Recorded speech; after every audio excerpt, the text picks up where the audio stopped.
Eu leio um trecho desse livro, Tudo Depende de Como Você Vê as Coisas, do autor Norton Juster. Página 208. Foi por isso que o enxotei, exclamou o mosquito, brandindo energicamente a bengala. Agora vamos descobrir os tais demônios. Isso pode acontecer mais cedo do que você pensa, observou Toque, olhando para trás e vendo que o inseto começara a tremer de novo. A trilha fez uma curva e voltou a subir.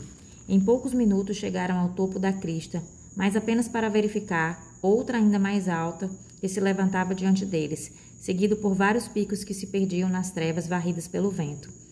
Ao atingir um curto trecho em que a trilha era larga e plana, viram bem à frente um senhor de aparência muito elegante, encostado confortavelmente ao tronco de uma árvore morta.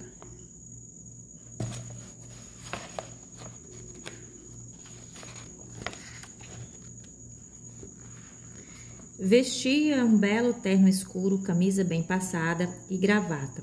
Os sapatos estavam engraxados, as unhas limpas e o chapéu bem escovado, enquanto um lenço branco adornava o bolso de seu paletó, mas tinha uma expressão tanto vazia, pois na verdade não possuía nem olhos, nem nariz e nem boca.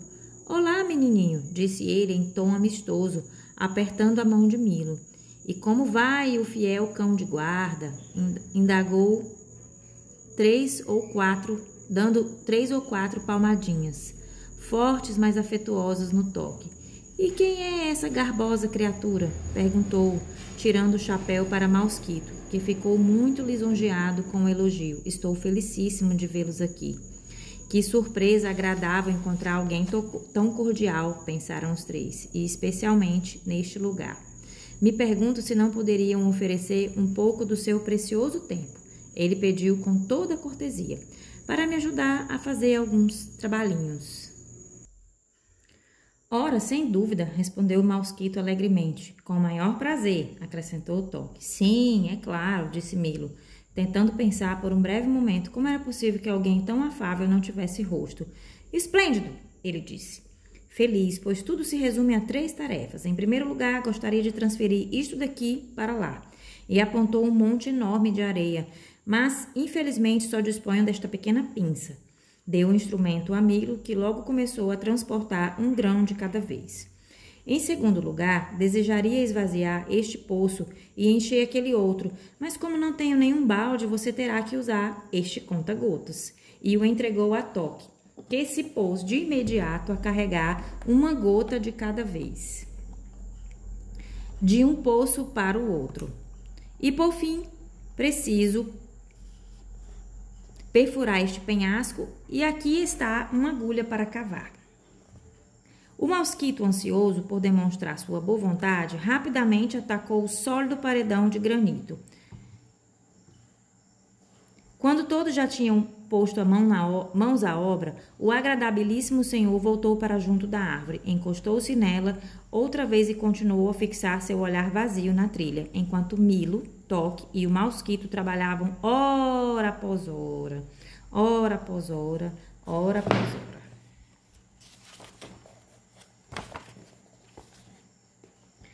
Uma recepção dos diabos.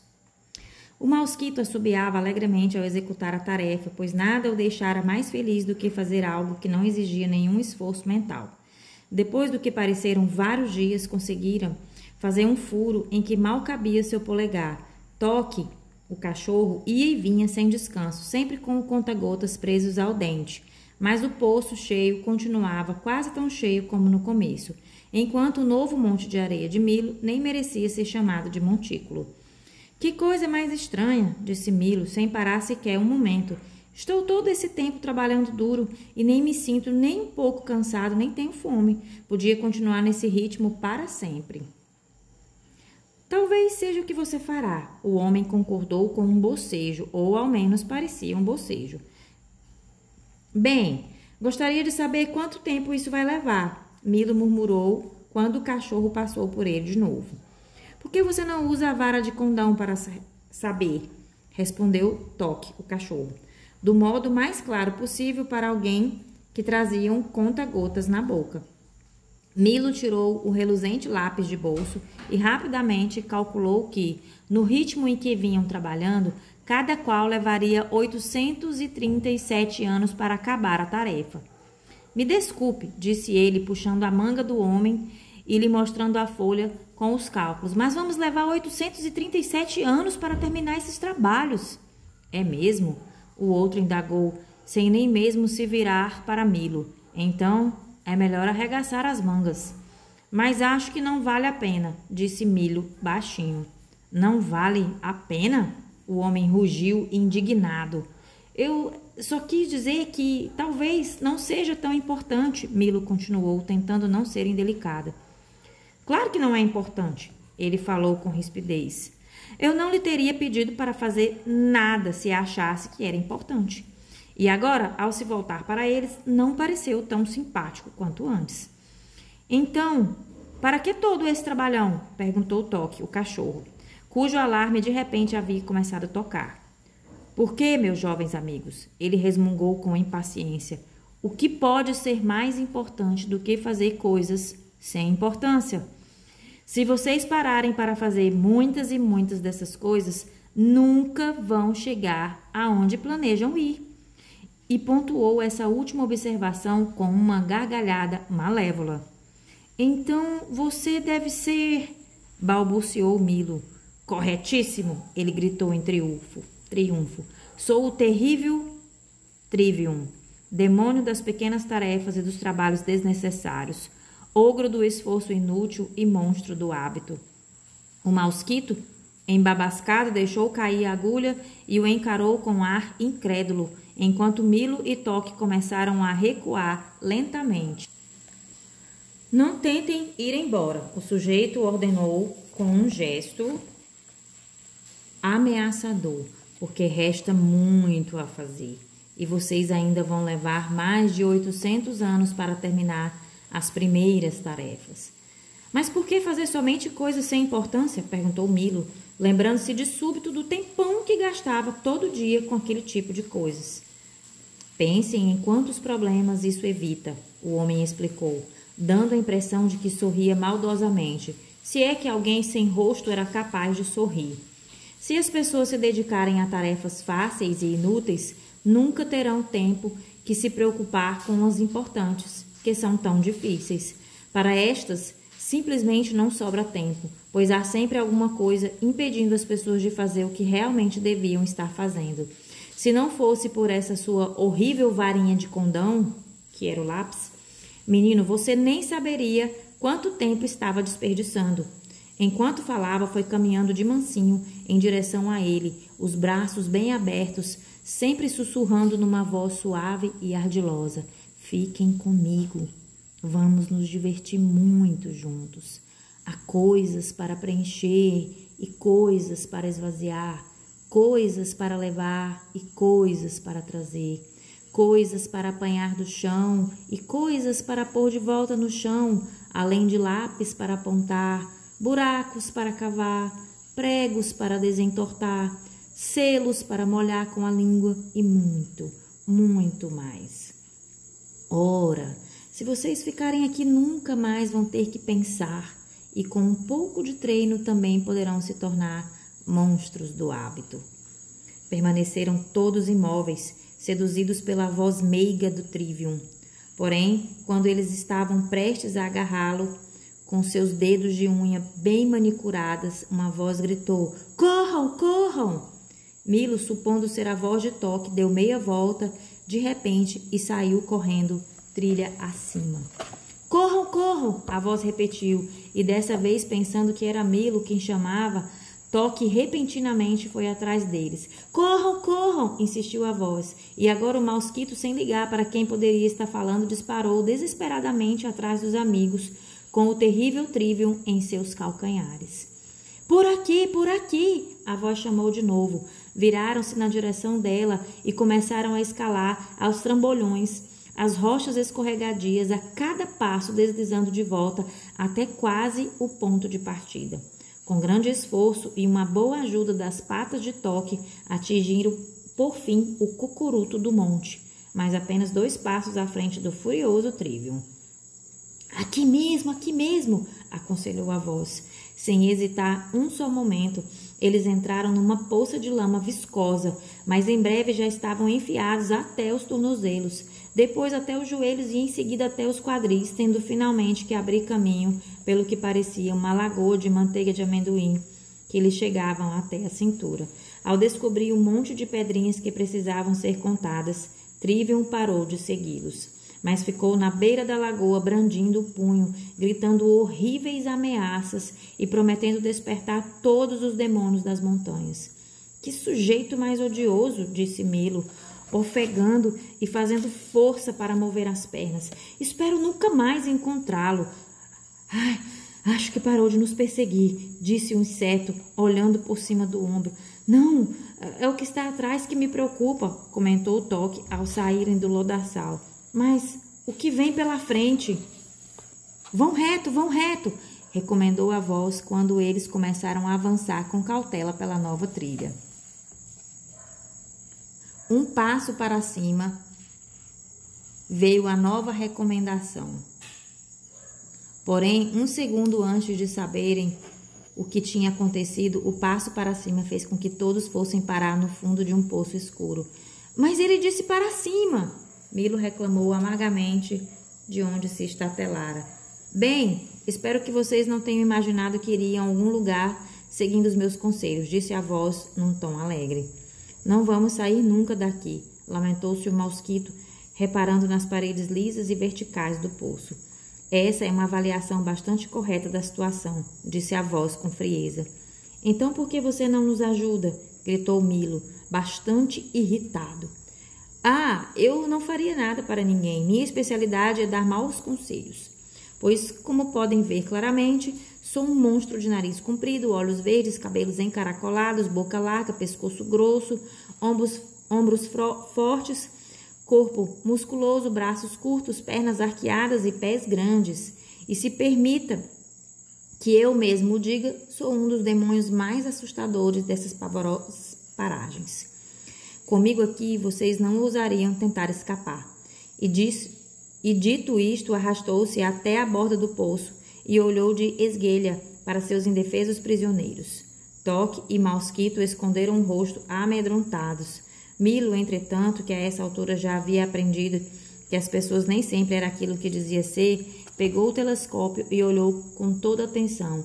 E lá em cima, na beira do buraco, em vez daquilo que eu esperava, vi uma pequena criatura peluda, com olhos muito apreensivos e um sorriso tímido.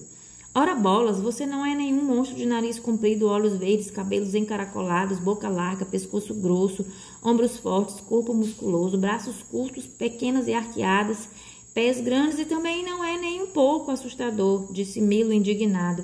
Que tipo de demônio é você? A criaturinha, que parecia atônita por ter sido desmascarada, pulou para trás a fim de não ser vista e começou a choramingar. Sou o demônio da insinceridade, soluçou. Nada do que eu digo é verdade. Nada do que eu faço é para valer e também não sou o que desejaria ser. A maioria das pessoas que acreditam no que eu lhes digo escolhe o mau caminho e nunca mais volta. Mas você e a droga do seu telescópio estragaram tudo. Vou embora para casa. E chorando histericamente saiu batendo os pés num acesso de mau humor. Certamente vale a pena olhar bem as coisas, observou Milo, enquanto reembrulhava o telescópio com todo cuidado. Agora tudo o que temos a fazer é sair daqui, disse Toque, apoiando as patas dianteiras, tão alto quanto podia, contra a parede. Vamos, suba nas minhas costas. Milo trepou nos ombros do cachorro. O mosquito, bem ou mal, subiu por cima dos dois e, equilibrando-se na cabeça de Milo, conseguiu enganchar a bengala na raiz de uma velha e nodosa árvore. Reclamando em alto e bom som, o inseto agarrou-se com toda a força, enquanto os dois treparam por cima dele e por fim o içaram, um tanto aturdido e desanimado, para fora do buraco. Vou na frente por algum tempo, disse ele, escovando-se com as mãos. Tratem de me seguir, porque só assim vamos evitar outra encrenca. E de fato ele os guiou ao longo de 5 estreitas saliências rochosas até chegarem a um platô cheio de sulcos e canaletes. Pararam por um momento para descansar e planejar os próximos passos, mas antes que pudessem fazer qualquer dessas coisas, toda a montanha tremeu violentamente e com um solavanco repentino ergueu-se no ar, levando junto com ela. Isso porque, por mero acidente, eles tinham ido parar na mão calejada do gigante gelatinoso. E o que temos aqui? Ele trovejou, olhando com curiosidade para as 3 pequenas figuras amontoadas na palma de sua mão e já lambendo os beiços. Mesmo sentado, seu corpo era incrivelmente volumoso. Tinha cabelos longos e desgrenhados, olhos esbugalhados e uma forma que não merece ser descrita. Na verdade, parecia-se muito com uma tigela colossal de geleia, sem tigela. Como ousam perturbar o meu cochilo? Urrou furioso e a força do seu bafo quente fez com que os 3 dessem cambalhotas na mão dele. Depois de se desvencilhar dos companheiros, Milo disse com o máximo de deferência: pedimos que nos perdoe, mas o senhor parecia uma parte da montanha. Naturalmente, retrucou o gigante numa voz mais normal, que ainda assim se assemelhava a uma explosão. Não tenho forma própria, por isso tento me parecer com aquilo que está perto de mim. Nas montanhas sou um pico imponente, nas praias um grande banco de areia, na floresta um carvalho imenso e às vezes na cidade um belo edifício de apartamento de 12 andares. O que eu mais odeio é dar na vista. Vocês sabem, é muito perigoso. Mais uma vez olhou para eles com ar faminto e imaginou se seria gostoso de comer. O senhor parece grande demais para ter medo de alguma coisa. Milo apressou-se em dizer, pois o gigante já começava a abrir a boca. Tenho medo de tudo, disse ele, com um tremelique que sacudiu todo o seu corpo gelatinoso. Por isso é que eu sou tão feroz. Se os outros descobrissem a verdade, eu simplesmente já estaria morto. Agora fiquem quietos enquanto tomo meu café da manhã. Quando levantou a mão na direção da boca escancarada, o mosquito fechou os olhos e segurou a cabeça com ambas as mãos. Então o senhor não é realmente um demônio aterrador? Milo perguntou em desespero, presumindo que o gigante fosse suficientemente bem educado para não falar de boca cheia. Bem, aproximadamente sim, ele respondeu, baixando o braço para imenso alívio do inseto. Isto é, comparativamente, não. Quer dizer, relativamente talvez. Em outras palavras, é mais ou menos possível. Mas o que é que os outros pensam? Já viu, não é? Disse ele em um tom irritadiço. Tenho medo até de fazer uma afirmação clara. Por isso, faça favor de não me perguntar mais nada, senão acabo perdendo o apetite de vez. Ergueu o braço de novo e se preparou para engolir os 3 num único sorvo. Por que o senhor não nos ajuda a salvar a rima e a razão? Aí então as coisas poderiam melhorar, gritou Milo. Dessa vez já quase tarde demais, pois no instante seguinte os 3 teriam desaparecido para sempre. Ah, eu não faria isso, disse o gigante, pensativo, baixando o braço de novo. Quer dizer, por que não deixar o barco correr? Ou seja, não vai funcionar nunca, eu não me arriscaria. Em outras palavras, é melhor deixar tudo como antes, ou as mudanças são muito assustadoras. Enquanto falava, começou a dar a impressão de que não estava se sentindo bem. Talvez eu só coma um de vocês, observou com tristeza, e guardo o resto para mais tarde. Não estou me sentindo bem. Tenho uma ideia melhor, disse o Milo. Tem mesmo? Interrompeu o gigante, perdendo toda a vontade de comer. Se é uma coisa que eu não consigo engolir, são as ideias. São sempre difíceis de digerir.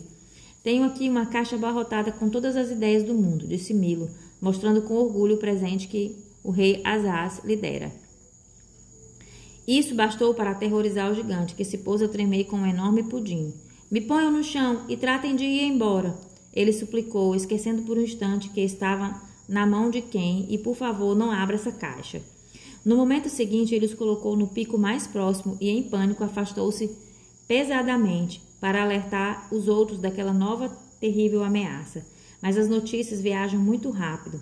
O pica-palavras, o Trivium e o monstro de nariz comprido, olhos verdes, cabelo encaracolado, já havia dado alarme em todas aquelas sombrias e diabólicas montanhas. E os demônios começaram a sair de cada gruta e caverna através de cada greta e fissura, de sob as rochas e de dentro dos lamaçais, pisando forte ou arrastando os pés e rastejando ou resvalando na lúgubre obscuridade. E todos só tinham um pensamento, destruir os invasores e proteger a ignorância. De onde se encontravam Milo, Toque e Mosquito, podiam vê-lo avançar implacavelmente, ainda distantes, mas se acercando com rapidez. Para qualquer lado que olhassem, os penhascos pululavam de criaturas abomináveis. Algumas podiam ser vistas claramente, outras eram meras silhuetas indistintas. enquanto muitos mais, só agora começando a sair de seus sórdidos esconderijos, estariam a caminho bem antes dos que os 3 desejavam. Acho melhor nós andarmos depressa, latiu Toque, ou eles certamente vão nos pegar. E dito isto, enveredou mais uma vez trilha acima. Milo respirou fundo e saiu em seu encalço, enquanto o inseto, sabendo agora o que havia atrás, passou correndo por eles com renovado entusiasmo.